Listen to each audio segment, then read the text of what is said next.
Hello guys, welcome to my YouTube channel. Kung hindi ka pa nakasubscribe sa aming YouTube channel, paano naman kaya kung sa ginagawa mong vlog, tila may nilalang na gustong emeksena? Panoorin ng ganyan, alam mo. Miss Susan, walang iwanan. Iniiwan mo naman ako dito mag-isa nanonood eh. Ikaw na lang manood, Victor. Kwento mo na lang sa akin. Ayoko tingnan. Eh ayun oh, may lumabas na parang blurred na puti.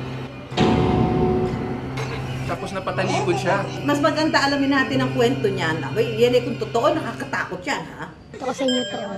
Kuha ito ni Mary Christine mag-aalas 7 ng gabi nito lang October 7. Dahil sa hilig sa pag-video, dumarayo pa raw siya sa bahay ng kanyang ate para makigamit ng cellphone at maki-wifi.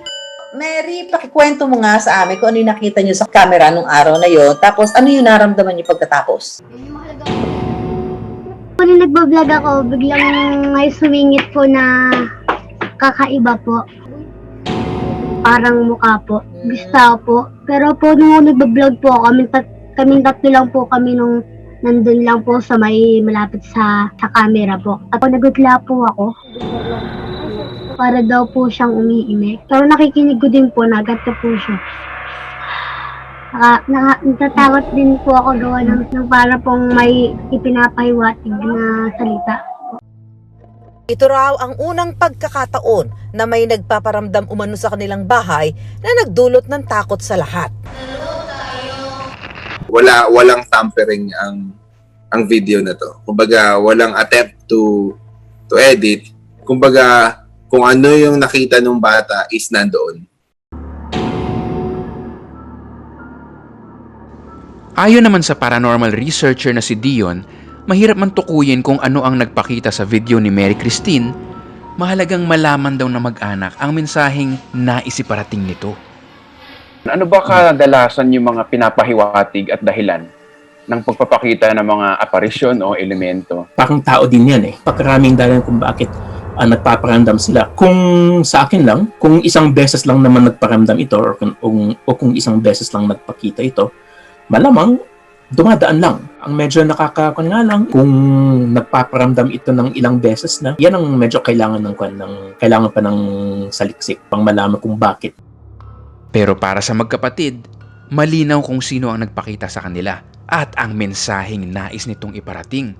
Ano yung paniniwala niyo sa kung sino o ano yung nagpakita doon sa video? Baka daw po si Joy Joy, yung kakambal niya. Kasi po, baka na-miss lang daw po siya, nagparamdam po din sa video. Si Mary Christine, ipinanganak pala na may kasabay na dalawa pa. Pero ang isa sa mga triplets, binawian ng buhay noong 4 na buwang gulang pa lang. At ang kakambal naman niyang si Mary Joy, namatay noong 2017 sa edad na 7 dahil sa sakit sa puso. Pero totoo nga ba, o likha lang ng imahinasyon ang nahagip ng kanilang kamera? Sa bahay sa amin. Bakit nandito kayo sa bahay ko?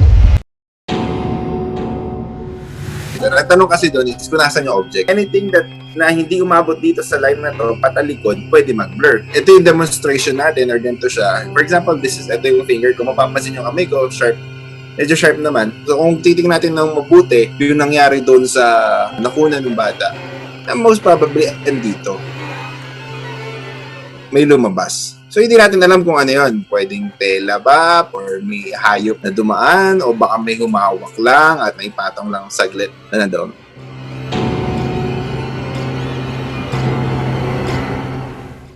Kumbinsido sina Micaela at Mary na si Mary Joy ang nagparamdam at nagpakita sa kanila. Kaya bukod sa pag-aalay ng panalangin, isang mensahe ang iniwan nila para sa namayapang kapatid. Bebe Joy Joy, kahit kailan hindi ka namin malilimutan. Kaya kahit wala ka na sa tabi namin, nararamdaman ka pa rin namin. Bebe Joy Joy, kahit wala na ikaw, babantayan ko malagi si mama at